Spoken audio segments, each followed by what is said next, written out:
سیدنا مالک بن دینار ایک راستے سے تشریف لے جا رہے، راستے سے جاتے ہوئے آپ نے دیکھا کہ بادشاہ کی ایک کنیز ہے اور بہت خوبصورت ہے، بہت حسین و جمیل ہے، اور وہ غسل کرنے کے لیے گئی تھی کسی نہر پر، اور اس کو گھیر رکھا ہے کنیزوں نے۔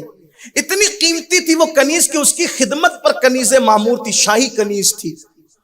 تو چونکہ اللہ والے جو ہوتے ہیں نا، وہ انسان کو اس کی حیثیت دکھانا چاہتے ہیں تاکہ انسان گھمنڈ سے نکلے۔ میں بھی لوگوں کو کہتا ہوں، کسی کو دولت کا گھمنڈ، کسی کو جوانی کا گھمنڈ، کسی کو اقتدار کا گھمنڈ، تکبر۔ انسان تو کس پہ گھمنڈ کرتا ہے؟ دولت پہ؟ فرعون کا انجام دیکھ، شداد کا انجام دیکھ، اپنے اچھے مکانات پہ تو گھمنڈ کر رہا ہے، دیکھ لے نمرود کا انجام کہاں ہو۔ تکبر زیب نہیں دیتا۔ اللہ تعالیٰ فرماتا ہے انسان تو اپنی پیدائش پہ غور کر، بنایا دست قدرت سے، لیکن کیسے بنایا؟ تو قرآن کہتا ہے مما ان دافق، اچھلتے ہوئے پانی سے، جس کو دوسرے مقام پہ قرآن کہتا ہے من نطفہ۔ اور اس کے ناپاک ہونے میں کیا کلام ہے کسی کو؟ اس کے ناپاک ہونے میں کیا کلام ہے؟ ایسا ناپاک کہ اپنے مقام سے ہٹ جائے تو غسل فرض کر دے۔ ٹھیک، کبھی اس کو دیکھنا تو صحیح، اس ایک قطرے کو آج سائنس کے ذریعے سے، سائنس ترقی کر چکی ہے تو عدسوں سے دیکھنا آسان ہو گیا۔ کبھی اس کو دیکھو، اس کے اندر کروڑوں کیڑے ہیں اور اتنے بدصورت ہے کہ دیکھنے پہ ڈر لگتا ہے۔ انہی کئی کیڑوں میں سے ایک کیڑا اپنے مقام پر پہنچتا ہے اور اسی سے انسان بنتا ہے۔ گھمنڈ کرنے والے انسان، تو اتنے بدصورت کیڑے سے پیدا ہوا، ایک قطرے میں لاکھوں کروڑوں تھے اور اس سے تو پیدا ہوا، وہ اپنی منزل پر پہنچ گیا۔ تو کس پہ گھمنڈ کر رہا ہے؟ اب تیری خوبی کیا ہے؟ اگر تو اللہ کو راضی کر لے تو فرشتوں سے بہتر ہو گیا، اور اگر تو اللہ کو راضی نہ کر سکا تو کتے تجھ پہ بازی لے گئے۔ بس بات اتنی ہے، خدا کو منا لیا تو گویا کہ فرشتوں سے بہتر ہے، اور اس کو نہ منا سکا تو بابا بلے شاہ کہتے اٹھ بلیا چل یار منا لے، ورنہ بازی لے گئے کتے، پھر کتے تجھ سے بہتر ہے۔ یہی تو ہے۔ کس پہ گھمنڈ کر رہے ہو؟ جس کو منانے کے لیے آئے تھے اس کو نہیں مناتے، جس کو راضی کرنے کے لیے آئے تھے اس کو نہیں راضی کرتے، جس کی خوشی کے لیے زندگی گزارنے آئے تھے اس کو خوش کرنے کی کوشش نہیں کرتے، سب کے پیچھے لگے اور رب کی خوشی کی کوشش نہیں کرتے۔ اور سن لو، سب کو منانا مشکل ہے، رب کو منانا بہت آسان ہے۔ سب سے تعلق پیدا کرنا مشکل ہے، رب سے تعلق پیدا کرنا آسان ہے۔ کتنا آسان ہے؟ حضرت سیدنا مخدوم اشرف جہانگیر سمنانی فرماتے ہیں رات کے آخری پہر میں جگ کر رونے سے جو ملتا ہے وہ کسی نفلی عبادت سے نہیں ملتا۔ حضرت سیدنا مالک بن دینار، انہوں نے خوبصورت اس لڑکی کو دیکھا، دیکھ کے فرمایا اے لڑکی کون ہے تو؟ اس نے اپنی گردن کو جھرجھری دی اور کہا کہ آپ مجھے نہیں پہچانتے، میں بادشاہ کی کنیز ہوں۔ اچھا تو تیرا بادشاہ تجھے بیچے گا؟ اسی سے پوچھ لو، ملکیت اسی کی ہوں، اسی سے پوچھ لو۔ مالک بن دینار بادشاہ کے گھر تک گئے، اس کے محل تک گئے، کہا یہ کنیز تمہاری؟ کہا ہاں ہماری ہے۔ بیچو گے؟ بادشاہ جانتا تھا مالک بن دینار کو، کہا بابا خریدو گے؟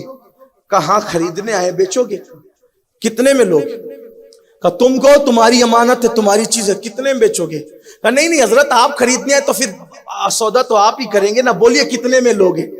حضرت مالک بن دینار نے فرمایا بیٹا 2 کھجور دیتا ہوں، سوکھی کھجور چھوارے، 2 چھوارے دیتا ہوں، اسی پہ بیچ دے اس کو، اسی پہ بیچ دے اس کو۔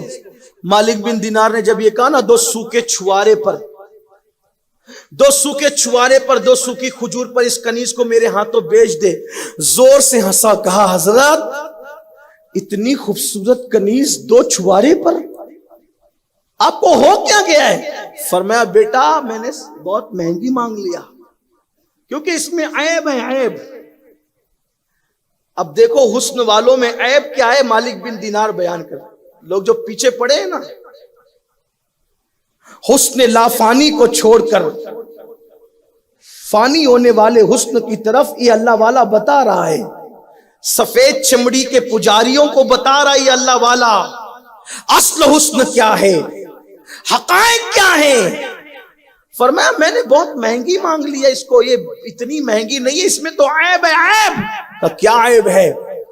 فرمایا نمبر 1، یہ غسل نہیں کرے گی تو اتنا پسینہ نکلے کہ آدمی اس کے قریب نہ جائے، بدبو آئے گی. دوسرا عیب، یہ اگر مسواک نہ کرے تو منہ سے اتنی بدبو آئے گی کوئی اس سے کلام نہ کر سکے.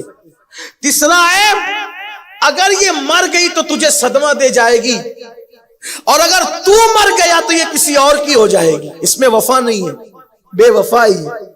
ہنسا زور سے بادشاہ، کہتا ہے حضرت کوئی ایسی کنیز بھی ہے جس میں یہ 3 عیب نہ ہو؟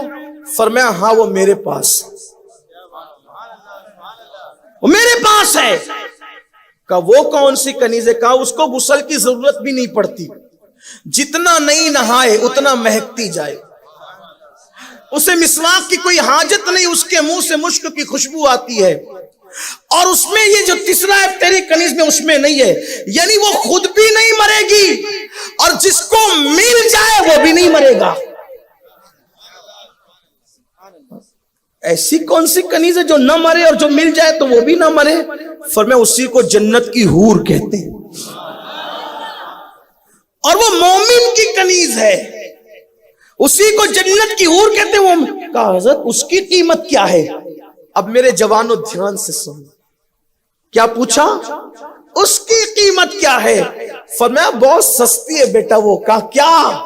کہا جب لوگ سو جایا کریں، رات کو لوگ سو جایا کریں، اس وقت کوئی اٹھے اور اٹھ کر اچھی طرح سے وضو کرے اور صرف 2 رکعت نماز اللہ کے لیے پڑھے اور اپنے گناہوں کو یاد کر کے 2 آنسو بہا لے، اس حور کا یہی مہر ہے، یہی اس کی قیمت ہے.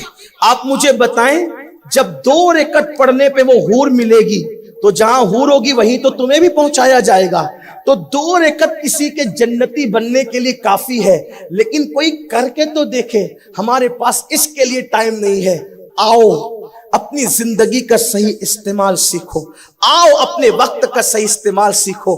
سنی دعوت اسلامی اسی فکر کو جو ہمارے دلوں کے نیا خانوں میں کہیں دب گئی اور اس کو بھول گئے، اسی وہ درس اسلاف کا بھولا ہوا سبق سنی دعوت اسلامی یاد دلانا چاہتی ہے کہ اپنی راتوں کو آوارگی کی راہ پہ خرچ کرنے کی بجائے اپنی راتوں کو خدا خانے پر خرچ کرنے کی کوشش کرو، تاکہ ہماری قبر جنت کے باغوں میں سے باغ بن جائے. نادان جو عبادت انسان کی آخرت کو خوشگوار بنا دیتی ہے، وہ عبادت انسان کی دنیا کو بہتر کیوں نہیں بنا سکتی؟